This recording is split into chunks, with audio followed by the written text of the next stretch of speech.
Tired of flat, single-column emails? Learn to add a professional two-column layout in Klaviyo in under 3 minutes. First, we'll add a split block to your template. Then, you'll place text or images into each column to finalize your design.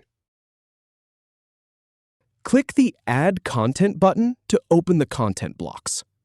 Find the split block and drag it onto your template. Add a text block to one of the columns.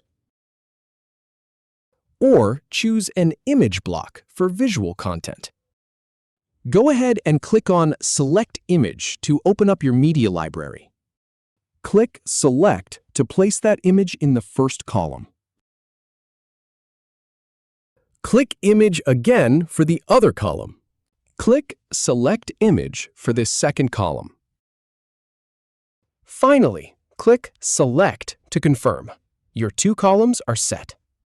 If you have any feedback or if any info is inaccurate, please leave a comment below. We'll do our best to answer or redo the video if needed. Thanks for watching.